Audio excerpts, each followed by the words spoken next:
বন্ধুরা, আজকে বানাচ্ছি কাঁকড়াল বড়ির তরকারি। আমাদের এখানে আমরা এটাকে বন কাঁকড়াল বলেই জানি, কেন কি আর একটা ছোটো সাইজের কাঁকড়াল আছে এই জন্য। প্রথমেই বড়িগুলোকে খুব ভালো করে ভেজে নিতে হবে, সেই জন্য কড়ার মধ্যে বড়িগুলো আমি দিয়ে দিয়েছি। বড়িগুলো ভাজা হয়ে গেছে, এবারে একটা প্লেটের মধ্যে তুলে নিচ্ছি।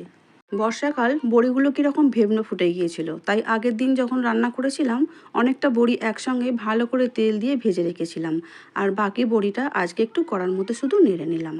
এখন কড়াতে 2 চামচ তেল দিলাম আর 1 চামচ জিরে দিলাম। জিরেটা দিয়ে খুব ভালো করে একটু ভেজে নিতে হবে। প্রথমেই আগে থেকেই একটা পেঁয়াজকে কুচিয়ে রেখেছিলাম, সেই পেঁয়াজ কুচিগুলো এখন তেলের মধ্যে দিয়ে দিতে হবে।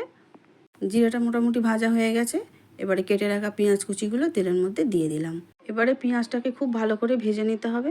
আর বলে রাখি, আলু আর কাঁকড়াল দু রকমই নিয়েছি। আর সরু সরু যেমন করে আলু ভাজা হয় সেইভাবে আমি আলুটাকেও কেটে নিয়েছি আর কাঁকড়ালটাকেও কেটে নিয়েছি। দুটো একসঙ্গে মিশিয়ে নিয়ে খুব ভালো করে ধুয়ে জল ঝারিয়ে রেখেছিলাম। এখন পেঁয়াজ ভাজার ওপরে তুলে দিলাম। তোমরা চাইলে আলাদা করে আলুটা ভেজে নিতেই পারো। আমি দেখলাম আলাদা করে ভাজার কোনো দরকার নেই, যেহেতু একদম সরু সরু করে কাটা তো। আলু আর কাঁকড়াল মোটামুটি ভাজা হয়েই এসেছে। এবারে দিয়ে দিলাম আমি পরিমাণ মতো নুন। নুনটা দিয়ে আবারও খুব ভালো করে 2-3 মিনিট এইভাবে ভাজতে থাকবো। সবজি ভাজা হয়ে গেছে, এবারে পরিমাণ মতো জল দিয়ে দিচ্ছি। জল খুব বেশি দেবে না, সবজিটা সিদ্ধ হওয়ার মতো জল দিলেই হবে, কারণ ঝোল তো হবে না, একদম শুকনো শুকনো চচ্চড়ি হবে। সেই জন্য সামান্য হলুদ গুঁড়ো আর লঙ্কা গুঁড়ো দিয়ে দিলাম। দেখতেই পাচ্ছ চামচটা একদমই ছোট। সব তরকারি আবার ঝাল ঝাল খেতে ভালো লাগে না, তাই না? তোমরা চাইলে কিন্তু কাঁচা লঙ্কা দিয়ে ঝালটা একটু বাড়িয়ে নিতেই পারো। এবারে ঢাকা দিয়ে দিচ্ছি একদম 5 মিনিটের জন্য, রান্নাটা করে নেব বলে।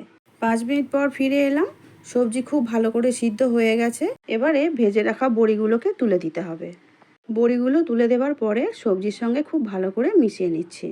বড়িগুলো তুলে দেওয়ার পরে আবারও 2 মিনিট আমি ঢাকা দিয়ে রান্নাটা করে নেব, কারণ বড়ি ঝোল টেনে নিলে তবে বড়িটাও নরম হবে আর খেতেও ভালো হবে।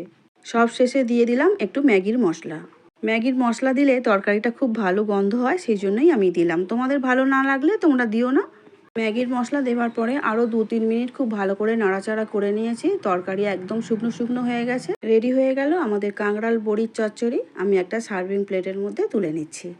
জ্বর সর্দি হলে তো মুখে তো একদম কিছু খেতে ভালো লাগে না, তবে কাঁকড়ালের এইভাবে চচ্চড়ি করলে শুকনো শুকনো ভাত দিয়ে খেতে কিন্তু দারুণ লাগে। কাছের ও দূরের বন্ধুদের কাছে আমার একটাই অনুরোধ, আমার রান্না ভালো লাগলে এই মুহূর্তে যে বন্ধুরা আমার ইউটিউব চ্যানেল থেকে দেখছো প্লিজ চ্যানেলটিকে সাবস্ক্রাইব করে দিও। ফেসবুক পেজ থেকে যে বন্ধুরা দেখছো প্লিজ পেজটিকে ফলো করে দিও। দেখা হবে অন্য ভিডিও নিয়ে। সবাই খুব ভালো থেকো, সুস্থ থেকো। আমার রান্নার ভিডিওটা দেখার জন্য অসংখ্য অসংখ্য ধন্যবাদ।